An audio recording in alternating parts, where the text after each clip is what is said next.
नमस्कार किसान भाइयों, मैं सूर्यदेवल फिर से हाजिर हूँ आपके अपने चैनल एग्रीकल्चर गुरुजी में। किसान भाइयों, आज हम बात करेंगे पेढ़ी गन्ने के अंदर कल्ले और टिलरिंग को हम किस तरीके से बढ़ा सकते हैं, इसके अंदर पोंगों की संख्या को हम किस तरीके से बढ़ाएं। इस वीडियो में आज मैं आपको खाद की डोज बताऊंगा, साथ में कितनी लागत हमारे खेत के अंदर आने वाली है। क्योंकि किसान भाइयों की समस्या ये है कि सर आपने लागत नहीं बताई कि 1 एकड़ खेत के अंदर जैसे आपने बताया हम खाद भी वो डाल रहे हैं, फर्टिलाइजर वही डाल रहे हैं, इंसेक्टिसाइड फंगिसाइड सब कुछ आपके कहे अनुसार डाल रहे हैं, लेकिन आप हमें कीमत नहीं बताते कि ये प्रोडक्ट कितने रुपए के मिलेंगे और एक बार का जो खाद का शेड्यूल हम अपने गन्ने के अंदर लगा रहे हैं उसकी कीमत क्या बनती है। तो आज मैं आपको डोज भी बताने वाला हूं, उस डोज के अंदर वो डोज क्या क्या कार्य है हमारे पेढ़ी गन्ने के अंदर करेगी, जिससे कि टिल्लिंग अच्छे से होगी, कल्ले अच्छे से बनेंगे, साथ ही साथ कितने दिन तक ये कार्य करेगी। क्योंकि खाद तो हमने अपने खेत के अंदर डाल दिए, लेकिन हमें ये नहीं पता कि ये खाद की जो टाइम पीरियड है, ये खाद कितने दिन तक हमारी फसल के अंदर काम करने वाला है। क्योंकि किसान भाई खाद हमने डाल दिया, हम सोच रहे हैं कि 2 महीने तक ये काम करेगा, जबकि जो खाद का टाइम पीरियड है वो मात्र 1 महीने का है। तो 1 महीने के बाद तो हमें उसे चाहिए। ठीक उसी प्रकार किसान भाइयों, मान लीजिए आपने सुबह 3 रोटियां खाई तो आपको शाम को 3 रोटियां चाहिए, तभी आप चल पाएंगे। और यदि आप आज 3 रोटियां खाने के बाद अगले 2 दिन रोटी नहीं खाएंगे तो आप फिर डिसबैलेंस हो जाएंगे, आप जो है अच्छी तरीके से कार्य नहीं कर पाएंगे। उसी तरीके से किसान भाइयों हमारी खेती है कि खेती को समय समय पर जब हमारे खेत की रिक्वायरमेंट हो, जब हमारे खेत को जरूरत हो किसी खाद की, पानी की, स्प्रे की, सिंचाई की, किसी भी चीज़ की आवश्यकता जब हमारे खेत को पड़ रही है, हमारे गन्ने को पड़ रही है, उस समय पर यदि हम उसे वही चीज़ दे देते हैं तब गन्ना अच्छी तरीके से ग्रोथ करके चलेगा, टिल्डिंग भी अच्छे से बनेगी और कल्ले भी किसान भैया उसके अंदर बहुत ही अच्छी तरीके से बनेंगे। और यदि आप उसके अंदर लेट कर देते हैं, मतलब जरूरत तो थी पानी की 8 दिन पहले और आप खेत के अंदर पानी लगा रहे हैं 8 दिन के बाद, तब तो किसान भैया नुकसान होना स्वाभाविक है। तो सब कुछ आज मैं आपको इस वीडियो में समझाने वाला हूं बहुत ही अच्छी तरीके से। तो वीडियो में लास्ट तक बने रहें, ज्यादा से ज्यादा वीडियो को शेयर करें जिससे कि आपके भाई के चैनल को सपोर्ट मिल सके और आपके भाई के चैनल पर और भी ज्यादा किसान भाई आकर के अपनी वीडियो देख सकें और उन्हें भी अच्छी अच्छी जानकारियां प्राप्त हो सकें। तो चलिए शुरू करते हैं। आज का अपना टॉपिक पेढ़ी गन्ने के अंदर टिल्डिंग और कल्लों को कैसे बढ़ाएं। किसान भाई, जो हमारा पेढ़ी गन्ना होता है इसे हम बिल्कुल एक बच्चे की तरह पालते हैं। बच्चे की तरह पालने का मतलब मेरा यह है कि पौधा गन्ने की कटाई हो चुकी है, अब पेढ़ी गन्ने की हम तैयारी कर रहे हैं। तो इसके अंदर यदि हम शुरुआत में ही अच्छी तरीके से निराई गुड़ाई करेंगे, सिंचाई समय से करेंगे, खाद फर्टिलाइजर अच्छे से पहली बार हम डालेंगे, तो ये बहुत शुरुआत से ही अच्छी तरीके से पनपना शुरू हो जाएगा। और स्टार्टिंग से ही जब इसके अंदर ग्रोथ होनी शुरू होगी तो लास्ट में जाकर के ये आपको एक अच्छा और शानदार पैदावार निकाल करके देगा। तो पहला जो खाद हमारा पेढ़ी गन्ने के अंदर होना चाहिए वो खाद बहुत ही सही और सटीक ढंग से किसान भाइयों रहना चाहिए, जिससे कि उत्पादन में कोई भी कमी देखने को ना मिले। वैसे तो किसान भाइयों आप सब मुझसे बहुत ज़्यादा जानते हैं, क्योंकि आपको काफ़ी लंबा समय हो चुका है खेती करते हुए, लेकिन अब जो किसान भाइयों खेती का ट्रेंड चल रहा है, अब जो खेती का नया तरीका चल रहा है, इसमें हमें कुछ अलग से डालना पड़ता है। कुछ अलग से डालने का मतलब मेरा किसान भाइयों ये है कि आप यदि लापरवाही थोड़ी सी भी कर देते हैं या खाद समय से नहीं डालते हैं तब हमारा उत्पादन काफ़ी ज़्यादा नीचे चला जाता है। तो बात कर लेते हैं टिल्डिंग की।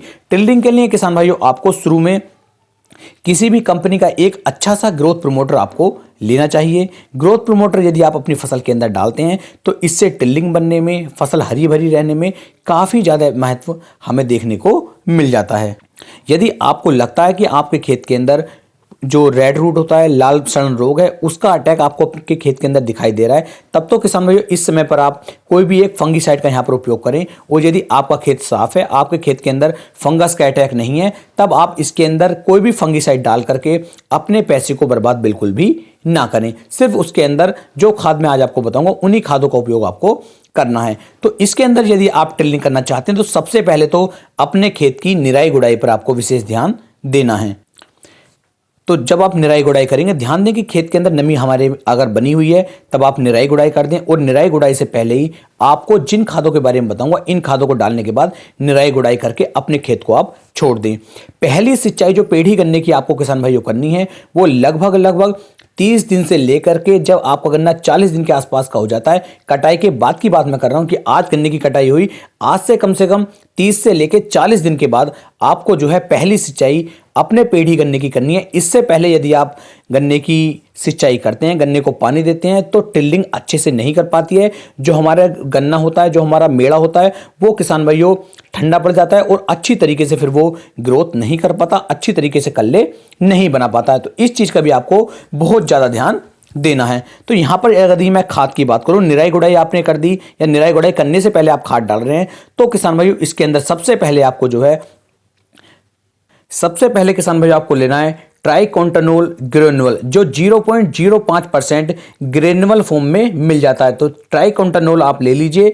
ये किसान भाइयों आपको दानेदार में लेना है। ये बहुत ही अच्छा किसान भाइयों एक ग्रोथ प्रमोटर है, जिसका बहुत ज़्यादा चलन चल रहा है और इसका उपयोग आप एक बार अपनी फसल के अंदर करके देख सकते हैं। जिन किसान भाइयों ने मेरी वीडियो देख के अपने पेठी करने के अंदर यदि वो पहले कोई खाद लगा चुके हैं, तो वे इस वाले खाद का उपयोग बिल्कुल भी नहीं करेंगे। इस खाद का मतलब पहला खाद जो आपको पेठी करने के अंदर डालना है, उसके कम से कम 1.5 महीने के बाद ही आपको दूसरे खाद का उपयोग करना है। बीच में ऐसा ना करें कि बार बार स्प्रे और बार बार खाद लगाते रहें और अपनी जो आपकी कीमत है, जो आपकी लागत है, वो किसान भाइयों आप बढ़ाते रहें। तो आपको ट्राइकोंटानोल 0.0% जो दानेदार रूप में आता है, इसकी मात्रा आपको अपने गन्ने की फसल के अंदर किसान भाइयों लेनी है।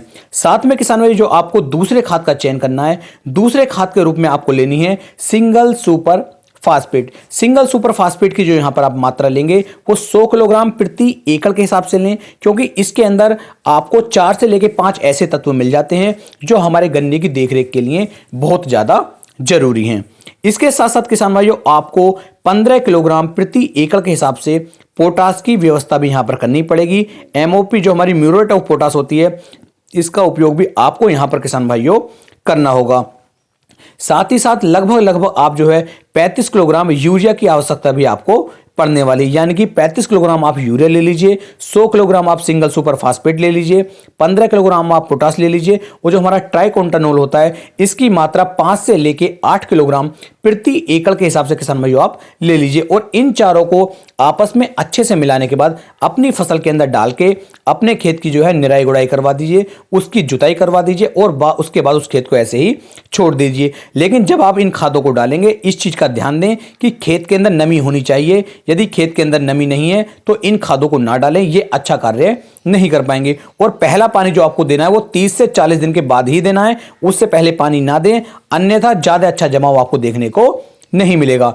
अब बात करते हैं ये जो खाद हम अपने खेत के अंदर डाल रहे हैं, ये कितने दिन तक हमारी फसल के अंदर कार्य करेंगे। तो इन खादों का यदि आप उपयोग अपनी फसल के अंदर करते हैं तो आने वाले लगभग 2 महीने तक ये आपके गन्ने की ग्रोथ को लगातार मेंटेन रखेंगे, गन्ने को हरा भरा बना करके रखेंगे और गन्ने की जो ग्रोथ होती है उसे भी बढ़ाने में ये आपकी काफी ज्यादा मदद करेंगे। तो लगभग 2 महीने का टाइम पीरियड इन सभी खादों का रहता है और 2 महीने तक आपकी पैदावार को ये बढ़ाने में जितनी ज्यादा ताकत लगा सकते हैं उतनी आपको लगा करके देंगे। यदि फसल के अंदर आपको कीटों का अटैक लग रहा है या आप चाहते हैं कि किसी एक कीटनाशक का यहां पर उपयोग कर लिया जाए, तो किसान भाई यहां पर आप एक कीटनाशक भी ले सकते हैं।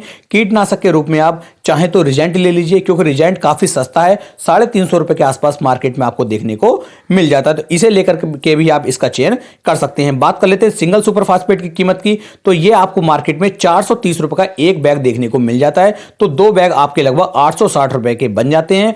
मैंने बताया आपको यूरिया, तो यूरिया भी लगभग आपका 150 से लगा करके 250 रुपए के आसपास का बन जाता है। साथ में ट्राइकोंटानोल की बात करूं तो ये भी आपको लगभग किसान भाइयों मार्केट में आप देख सकते हैं कि आपके यहां पर इसकी क्या कीमत चल रही है, ये भी बहुत ज्यादा महंगा नहीं है। म्यूरेट ऑफ पोटास की बारे में बात करूं तो लगभग 930-940 रुपए का इसका एक बैग 50 किलोग्राम का आपको देखने को मिलता है। तो इसकी भी लागत लगभग 300 से 350 रुपए के आसपास रह जाती है, यानी कि कुल मिलाकर के लगभग 1500 से लगा करके 1600 रुपए के अंदर आपका पहला खाद गन्ने की फसल के अंदर डल जाता है। यदि ये लागत आप लगा देते हैं और अगले 2 महीने तक आप जो है समय से अपने खेत को पानी देते हैं, तो 100% आपको बहुत ही अच्छे और शानदार परिणाम देखने को मिलेंगे। और 2 महीने बाद आप दूसरा खाद लगाएं, या फिर जो स्प्रे वाला मेरा शेड्यूल है उस वाले शेड्यूल को भी अपना सकते हैं, जिसमें आप सिर्फ स्प्रे करके एक अच्छी और शानदार पैदावार किसान भाई आपको मिल सकती है। तो उम्मीद है मैंने पूरी कोशिश की आपको 100% देने की। यदि जानकारी पसंद आई हो तो जानकारी को ज्यादा से ज्यादा किसान भाइयों तक शेयर करें